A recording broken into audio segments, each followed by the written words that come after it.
सभी साथियों को Ram Ram. BTMCSC centre YouTube channel में आपका स्वागत है। हर रोज़ न्यू अपडेट पाने के लिए भर्तियों से रिलेटेड है हमारे चैनल को सब्सक्राइब करें एंड बेल आइकन का बटन दबा लें, जिससे कि वीडियो अपलोड होते ही आपके पास नोटिफिकेशन पहुंच के आप जल्द से जल्द न्यू भर्तियों के बारे में जानकारी प्राप्त कर सकें। आज हम आपको बताएंगे RRB ALP रिक्वायरमेंट 2025 के बारे में। कितनी पोस्ट है, कितनी एज वाले अप्लाई कर सकते हैं और क्या क्वालिफिकेशन मांग रखी है इसमें। चलो देख लेते हैं। RRB ALP assistant loco pilot notification 2025। Name of requirement board agency railway requirement board RRB, यानी पोस्ट का नाम है assistant loco pilot. Total post आपकी 9,970 रहने वाली है। जॉब बेस की बात करते हैं तो जॉब आपकी परमानेंट रहने वाली है। जॉब लोकेशन ऑल इंडिया में आपकी ड्यूटी कहीं पे भी आ सकती है। एडवाइस नंबर CEN 01/2025 रहने वाला है। इम्पोर्टेंट डेट की बात करते हैं तो start date online application form आपके स्टार्ट 12 अप्रैल 2025 से होंगे। लास्ट डेट की बात करते हैं तो लास्ट डेट आपकी 11 मई 2025 रहने वाली है। फीस आप कब तक जमा करवा सकते हो ऑनलाइन? 13 मई 2025 तक आपकी इसकी फीस ऑनलाइन जमा करवा सकते हो। यदि आपके फॉर्म में यदि कोई करेक्शन हो जाती है, गलती से मिस्टेक हो जाती है, तो आपको करेक्शन के लिए अलग से डेट दे रखी है इन्होंने। 14 मई 2025 से लेकर 23 मई 2025 तक आपकी करेक्शन करवा सकते हो आपको, यदि कोई मिस्टेक हो जाती है गलती से। तो एग्ज़ाम डेट अभी कोई डेट नहीं आई है। जो इसकी एग्ज़ाम डेट आएगी तो हम आप वीडियो के माध्यम से बता देंगे। अभी ALP फीस स्ट्रक्चर की बात करते हैं तो UR OBC EWS के लिए आपकी 500 रुपये फीस रहने वाली है। SC ST PH all female के लिए 250 रुपये फीस रहने वाली है। फीमेल SC कैटेगरी हो चाहे OBC हो चाहे जनरल कैटेगरी हो, सभी के लिए 250 रुपये फीस रहने वाली है। इस रिफंड डिटेल आफ्टर अफेयरिंग स्टेज 1 की बात करते हैं। UR OBC EWS रिफंड 400 रुपये होगी। यदि आप UR कैटेगरी से, OBC से, EWS से कैटेगरी से आते हो तो आपको 400 रुपये वापस मिल जाएंगे। यदि आप SC category, ST category, PH all female category में आते हो तो आपको 250 रुपये रिफंड के तौर पे वापस मिल जाएंगे। फीस पेमेंट मोड है, ऑनलाइन मोड है। आपको ऑनलाइन फीस जमा करवानी होगी, ऑनलाइन ही आपको वापस रिफंड मिल जाएगा। RRB ALP एज लिमिट की बात करते हैं तो मिनिमम आपकी 18 साल मांग रखे हैं और मैक्सिमम 30 साल होनी चाहिए। एज लिमिट एज ऑन 1 जुलाई 2025 से आपकी एज काउंटिंग की जाएगी कि आपकी 1 जुलाई 2025 को कम से कम 18 उम्र होनी चाहिए और ज़्यादा से ज़्यादा 30 साल की एज होनी चाहिए।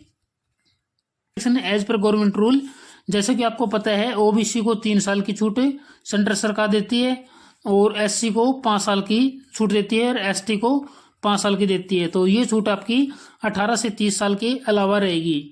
यानी SC कैटेगरी के 35 साल तक अप्लाई कर सकते हैं, ST क्लास के 35 साल तक अप्लाई कर सकते हैं और OBC के जो कैंडिडेट हैं वो 33 साल तक अप्लाई कर सकते हैं।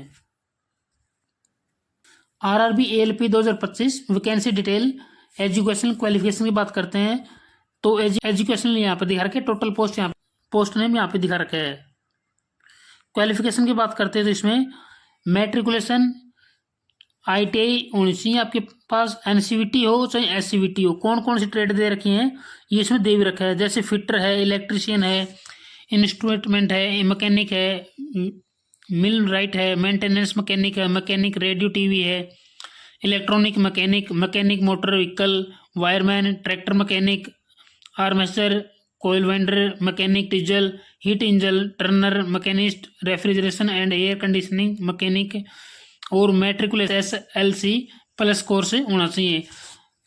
Complete act apprentice in the trade mentioned above, या फिर आपके पास matriculation SSLC plus 3 year diploma in mechanical, electrical, electronic, automobile engineering और combination of various stream of these engineering disciplines from a recognized institutions in lieu of ITI, not degree in the engineering disciplines as above will also be acceptable in lieu of diploma in engineering। ये आपकी qualification रहने वाली है। Post आपके ऊपर बता दिया गया था। टोटल पोस्ट आपकी 9,970 रहने वाली है। ALP की पोस्ट हैं। जोन वाइज पोस्ट की बात करते हैं तो मैं केवल आपको जोन वाइज पोस्ट बता दूंगा, कैटेगरी वाइज आप साथ साथ में अपने अपने देख लेना। WR में 497 पोस्ट हैं, NWR में 679 पोस्ट हैं। WCR में 141 पोस्ट हैं, NR में 80 पोस्ट हैं, NCR में 508 पोस्ट रहने वाली हैं, WR में 46 रहने वाली हैं, WCR में 618 पोस्ट रहने वाली हैं, ECR में 928 पोस्ट रहने वाली हैं, ECR में 568 पोस्ट रहने वाली हैं, NR में 433 पोस्ट रहने वाली हैं, SR में 362 पोस्ट रहने वाली हैं, NER में 100 पोस्ट रहने वाली हैं, NFR में 30 पोस्ट रहने वाली हैं, NR में 8 पोस्ट रहने वाली हैं, SER में 262 वैकेंसी रहने वाली हैं, ER में 458 रहने वाली हैं, ER में 410 पोस्ट रहने वाली हैं, SER में 24, SCR में 22 पोस्ट रहने वाली हैं, R में 376 पोस्ट रहने वाली हैं, WR में 342 रहने वाली हैं, ECR में 89 पोस्ट रहने वाली हैं, ECR में 33 पोस्ट रहने वाली हैं, ECR में 578 पोस्ट रहने वाली हैं, SER में 635 पोस्ट रहने वाली हैं, ECR में 967 पोस्ट रहने वाली हैं, ECOR में 533 पोस्ट रहने वाली हैं, NFR में 95 पोस्ट रहने वाली हैं, SR में 148 पोस्ट रहने वाली हैं। टोटल मिला के आपकी ये 9,970 पोस्ट हो चुकी हैं। कैटेगरी वाइज आप खुद देख लेना किस कैटेगरी की कितनी पोस्ट आई हुई है, मैंने आपको टोटल पोस्ट और जोन के हिसाब से बता दिया है। सिलेक्शन प्रोसेस आपका रहेगा, सबसे पहले आपका CBT 1 टेस्ट रहेगा, सेकंड स्टेज आपका ऑनलाइन रहेगा, फिर आपको कंप्यूटर बेस्ड एप्टीट्यूड टेस्ट देना होगा, उसके बाद में डॉक्यूमेंट वेरिफिकेशन होगा, उसके बाद में आपको मेडिकल एग्जामिनेशन से गुजरना होगा। सिलेक्शन प्रोसेस में आपको इन 5 टेस्टों से गुजरना होगा। अप्लाई करने के लिए आप यहाँ से क्लिक कर देना। 12 अप्रैल 2025 को ये एक्टिव लिंक हो जाएगा। ऐसे ही हर रोज न्यू अपडेट पाने के लिए आप हमारे व्हाट्सएप चैनल और टेलीग्राम चैनल को ज्वाइन कर सकते हो, जिसका लिंक आपको डिस्क्रिप्शन में मिल जाएगा।